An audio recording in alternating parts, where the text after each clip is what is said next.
रजात के लिए रजामंदी ये शर्त नहीं है। चुनांचे रजात के लिए बीवी का राज़ी होना ये कोई शर्त और ज़रूरी नहीं है, बल्कि बीवी की नागवारी के बावजूद भी शौहर उससे अगर रजात करना चाहता है तो रजात कर सकता है।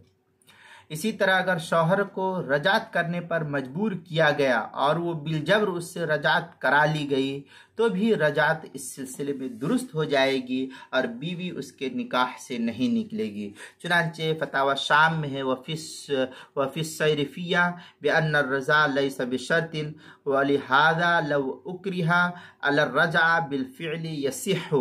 ये फतावा शामी की इबारत है जो किताबुत तलाक बाबुर रजा जिल्द नंबर 5 सफ़ा नंबर 26 जो ज़करिया बुक डिपो देवबंद का हिंदी नुस्खा है उसके अंदर फतावा हिंदिया उसकी पहले जिल्द सफ़ा 470 जो ज़करिया बुक डिपो देवबंद का हिंदी नुस्खा है उसके अंदर।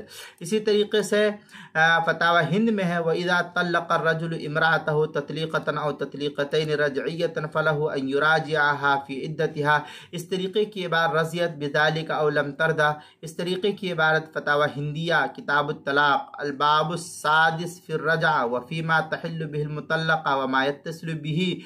इसके तहत जिल्द नंबर 1 सफ़ा नंबर 470 जो ज़करिया बुक डिपो देवबंद का हिंदी नुस्खा है उसके अंदर। इसी तरीके से फतावा हिंदिया फतावा तातार खानिया जो ज़करिया बुक डिपो देवबंद का हिंदी नुस्खा है उसकी 5वीं जिल्द सफ़ा 138 मसला नंबर 7478 तबयीनुल हक़ाइक़ जो ज़करिया बुक डिपो देवबंद का हिंदी नुस्खा है उसकी 3री जिल्द सफ़ा 149 किताबुल मसाइल उसकी 5वीं जिल्द सफ़ा 113 पर इसको नकल किया गया है, वहाँ भी देख सकते हैं।